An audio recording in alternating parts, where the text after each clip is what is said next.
Hello.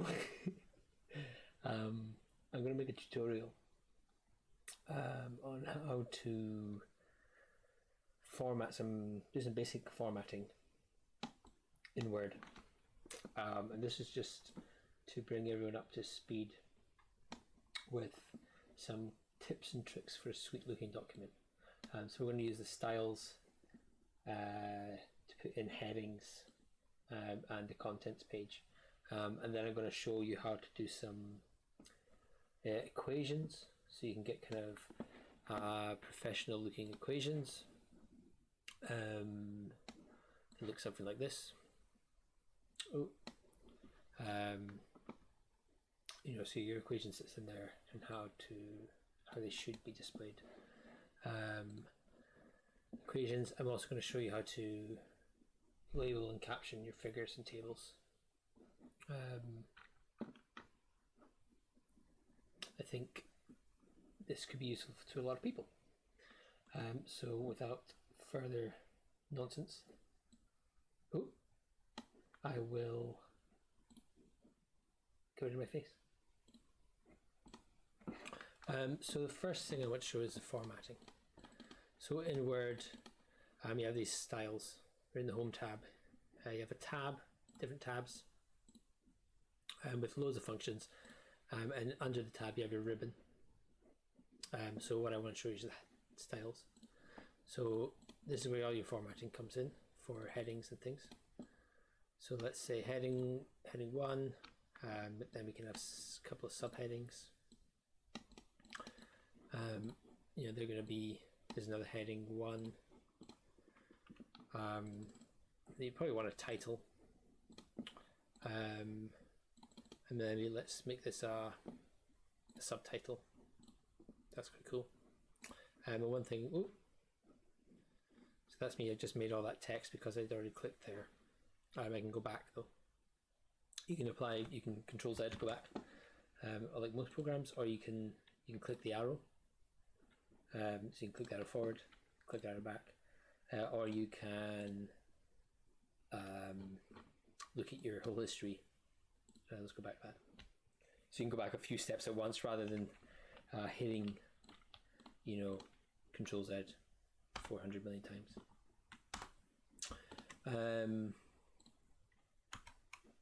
So the formatting, I just want to show you can change that. Obviously, if you don't like that, you can choose another Word format that's been chosen. It's already pre-built, or you can go back to the styles. You can right click on these and modify them. So if I want to to unbold it, I think I'd already done this, but you could align it to the left or to the middle, and it means basically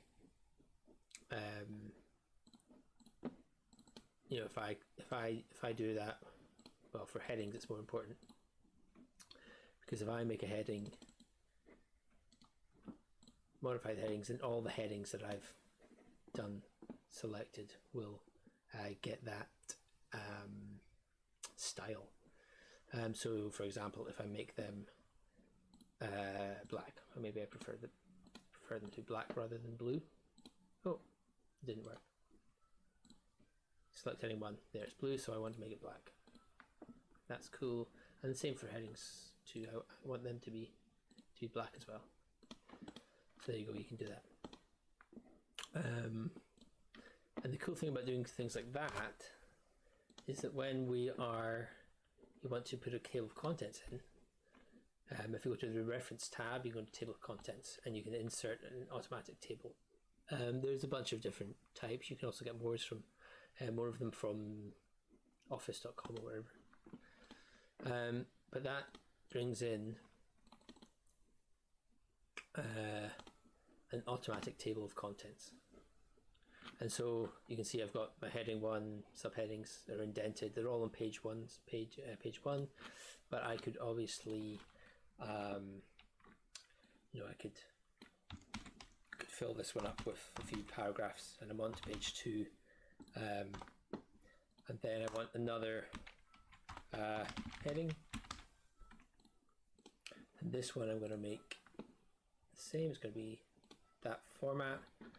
And when I get back up here, I can update my table, update the entire table, not just the page numbers. And I'll get my heading 3, and you can see it's on page 2. While we're on page numbers, if you go to insert, you can go to insert page numbers, and at the bottom of the page, or whatever, you can do top page in the margins. I've never seen that. You can put your pages, and so you'll get your page numbers. That's a really quick, easy way to make your document look a little bit more organized and a bit more professional. You can also, of course, insert a header if you want your name on the document, or your institution, or UHI, etc. So there you go. So I just wanted to quickly show you figures as well, and tables, and how to use page breaks. So sometimes in life you've written a lot of text and you've put a nice table in, but your table is now overlapping 2 pages. Oops. And it's quite frustrating. So often the case, people will push it down with a lot of returns, or pushing enter a bunch of times. And it's all right, it works, but if you then add more text, your table's going to go lower. And I'm just going to show you a little tool here, and this just shows you some paragraph markers and other hidden formatting. So these are all paragraph markers. That's what that little thing is. You can also see that every space becomes a dot. If you use a tab, you get arrows. Each cell of a table has a little whatever that is. And this is really useful because it lets you know why. So you might be thinking, when you're pushing an image around and it doesn't want to go where you want it to go. This lets you know why. So I want to get rid of all of these. And I'm back. How do I solve this problem? Well, what we can do is you can insert a page break. So a page break basically ends this page here at the page break, and the next page pushes everything behind that to the next page, to start the next page.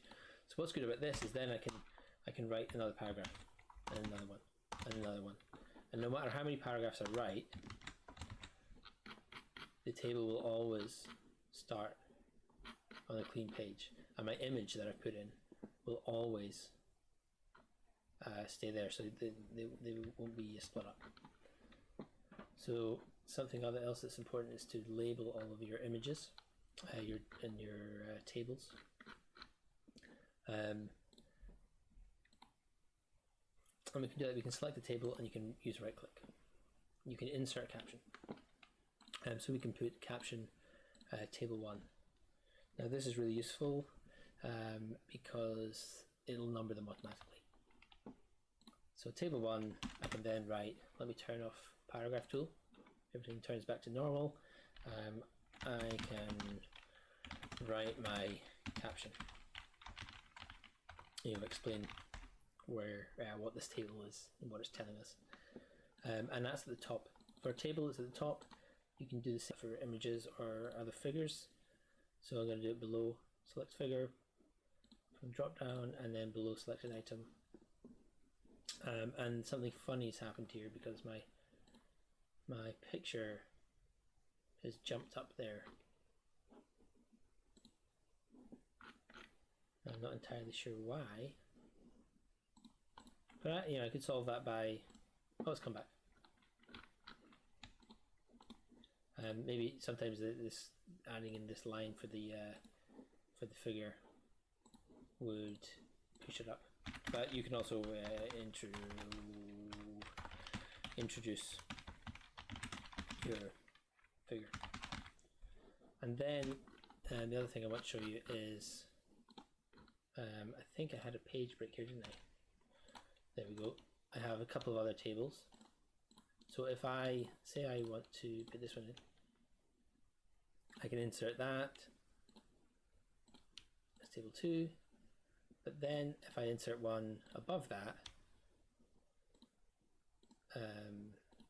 that will be table 2. So sequential ordering, but that's really useful.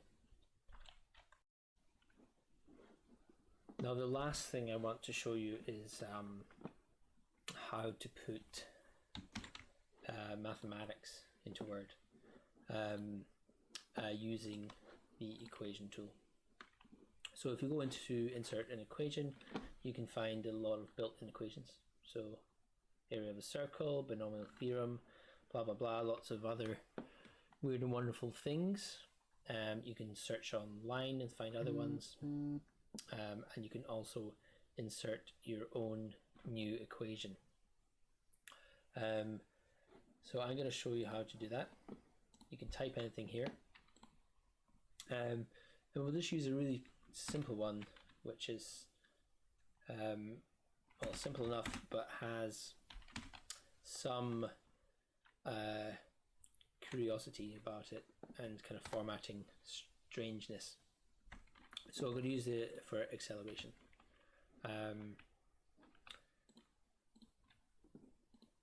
So let's do a little equation here. So as you'll all remember, it's the change in velocity over the change in time. That's what acceleration is. So I'm going to go in here to fractionation, find a wee fraction, and I'm going to put v minus vo, and I'm going to use a script. So this one, I'm going to click v, and I'm going to click o, and then underneath I'm going to put t. Now that can also be written as the change, the change represented by this capital delta kind of triangle. So I can do the change in v, that's what that is, and then the change in t. So that's fine, that's great. What I also want to show you is that you can caption your equations as well. So you can go to references, insert a caption, and here you can click equation. And for the equations, I want to exclude equation, the label from caption, and make sure you're not inside your equation box when you do that. So I think what I like to do is select it and then insert caption and equation. So there, it's giving me down there on the bottom, but it's not much use. Remember, I want it to be look like something like this, where it has it over to the side. Now after some googling, I think the only way I know how to do that is to make a wee table. Here we can justify the borders of the table a bit differently. I can take my caption, put it in here, and I can take my equation and put it in here, and that's pretty good. I can get rid of any excess spaces or anything, and I can also select everything, go to the layout, table layout menu that appears, and make everything in the middle. You know, you can put everything at the top or in the middle, bottom, wherever. And I'm also going to then put a wee couple of wee things around that. So what I can do then is just disable all of the borders, no borders. So that's really nice. Now what, you know, if playing with that, you can end up with something, you know, let's just copy my previous example in. You know, because you want to always introduce your equations. So to calculate the force exerted on the object, we can use F equals ma. So I can insert an equation again, but this time I'm going to show you ink equation. So here I can just write my equation, being careful and watching this interpreter up here. That's what I want, F equals ma. Boom, there it comes, it's in. I'm going to basically copy this, paste it underneath. I'm going to cut that with Control X, delete that, paste that in, and then update field, and that becomes equation 2. So the other thing I want to show you is just to quickly, where am I? If you want to turn that on, I can see where all this white space is. Maybe I want one up here. So equation 1, F equals ma, equation 2, the acceleration. So here I'm just saying the mass of the object m. I've put that in with an equation, just using the tool. You can also get up to recently used actions and tools. So I can just click ink equation there, write what I want, and it goes in. So for example, here I've just used, everything should be in text form. So everything should be included. You should be writing things. You shouldn't be writing things like you would in a maths jotter or something. So here I'm just going to show you the resulting acceleration is 2 meters per second. And so I've written that, but that's that's not very nice. The other way is obviously over s, but it doesn't look great. So I'll just delete that. Put an ink equation in, and I'll just write 2 ms to the minus 2.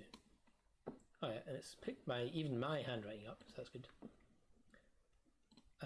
And therefore the force exerted on the object is 20 newtons.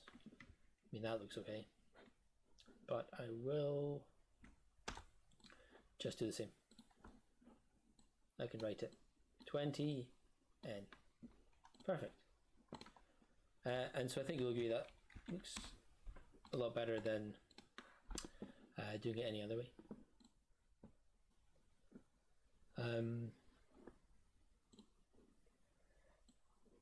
So I hope that kind of helps you to kind of get a stronger grip on Word.